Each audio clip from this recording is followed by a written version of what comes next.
Hey everyone, today I'm going to be talking about Things 3 by CulturedCode.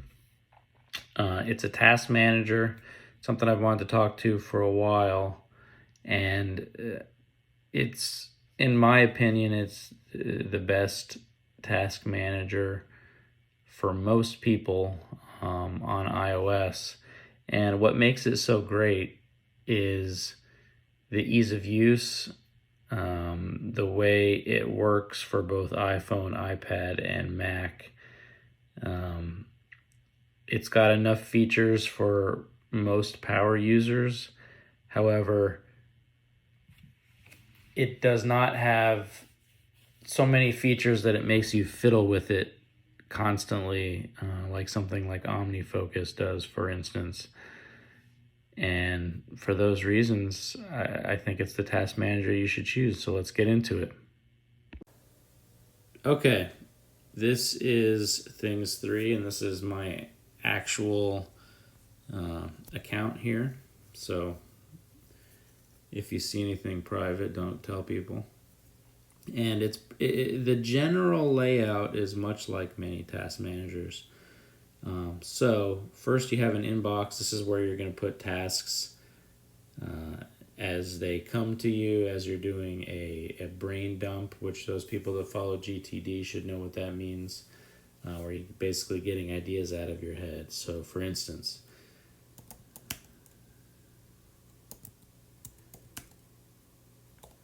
we're going to buy tacos because tacos are delicious. We are going to... We need to remember to pick up our dry cleaning. And also we are going to get an oil change because the oil change is due on our car. So that's where you put tasks as they come to you, as you're getting them out of your head and into your trusted system. The next section that you have is you have something called the Today View. The Today View is going to be for tasks that are either due or you said you wanted to do them today. And I'm going to get into the difference of that shortly. Another cool feature of Things is that it incorporates your calendar events in the Today View. So if you can see in the top portion of the screen there, it shows calendar events, New Year's and Christmas break for my children, and I guess I have two different calendars that show New Year's Day, so that's something I can address at some point. Then you have your upcoming section. This really just shows you tasks that are available or due in the future, so tomorrow, Sunday, Monday the 4th, etc. And you can see I can scroll through here and see all the tasks and calendar appointments that I have coming due. And you can see that it also kind of breaks it out. It gets less granular as you get further in the future. So in the short term, it's kind of broken up by day. And as you go further, you're going to see they break up, by the month. And even if I go far enough, it'll be broken up by year. Next, you've got the Anytime section, and this is going to be for tasks that don't have a time or date associated with them, meaning you could do them anytime. Someday, maybe list. This is where things that you may want to do exactly what it says, someday. So they're not urgent, they're not due anytime soon. You had the idea that's maybe something you wanted to do, but there's no date or urgency associated with it. And then the logbook is just a list of tasks that you have already completed. So those are kind of the main default sections. After that, Things is broken up by area. So that's kind of like what this little square symbol is here.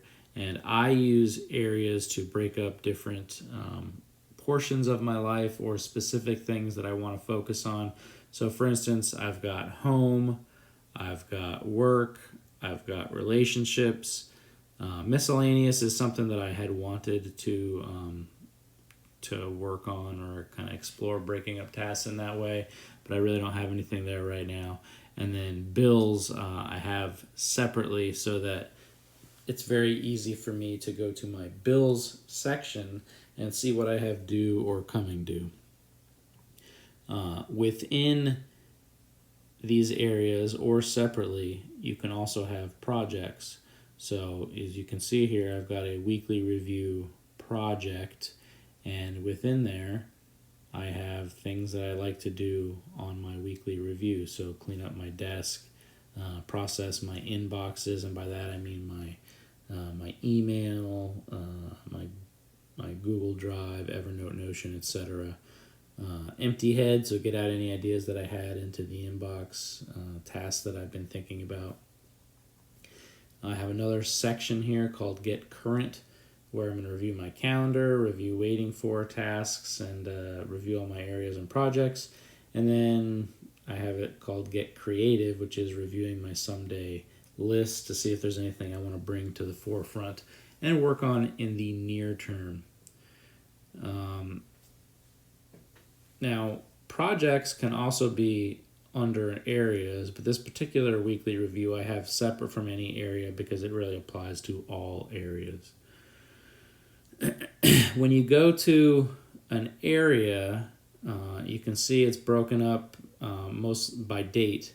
So the star symbol here means that this task is in my today view, meaning it's available to do today. And then upcoming shows tasks that are available at a later date or due. And when you look at this view of the tasks, I want to point out some details. So this section here, this shows my when date for a task. So when the task will become available and show up in my today view. And the when date is basically, it's the same thing as a start or a defer date in OmniFocus. Then on the right side here, you've got these little flags. This is for the deadline. This is when the task is due. And you'll notice I don't have a deadline on all of my tasks.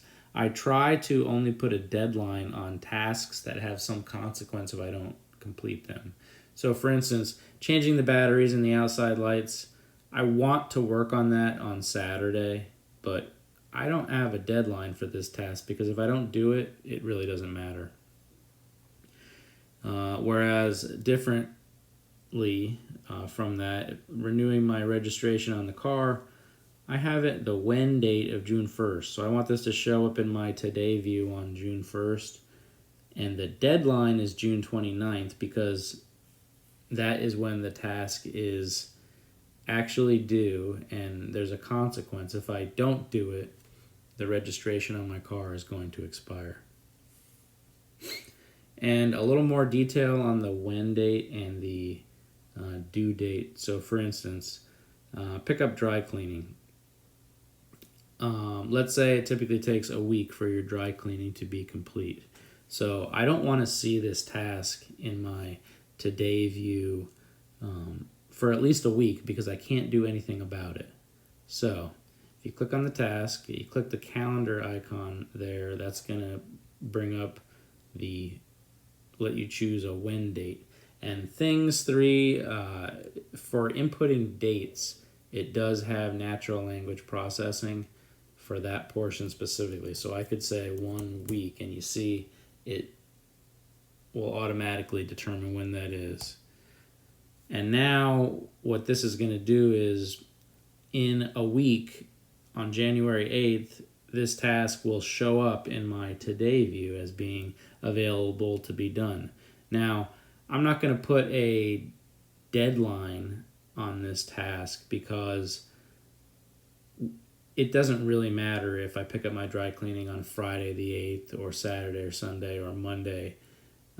So there's not really a reason to put a deadline on this type of task. And so you could go through and process the rest of your tasks this way. Buy tacos. Let's say I want to do that today because I like tacos. And again, that doesn't need a due date, a deadline, because nothing's going to happen if I don't do that. And for as projects goes, it doesn't go to a specific project, but we'll put this in the home area. And then get oil change. I don't have time this week to do that, but I am going to have time on, we'll say, next Saturday. And I'm going to put a due date of that for, we'll say, Monday the 11th, because that is going to be 3 months since my last oil change, and you can start to damage your car. There is some consequence, and I really want to make sure I get this done, so I'm going to put that the 11th. And this is not a work task. This would be a home, so I'll put it in the home area. And now I've cleaned out my inbox. I've categorized the tasks that I have in there. And I've got things clear for the day. And now you can see when I go to my today view, that task buy tacos shows up for today with no due date. I think that is a general overview of things 3. There is some more to discuss, some fine details that if you do have questions about, please put the question in the comments. This is my very first video of hopefully much more to come, so I'm sure I have tons of room for improvement in both sound and video quality. If you have comments or suggestions for that, please put it in the comments. I guess all the kids are saying like and subscribe. Please like and subscribe. And I think that's all I have for now.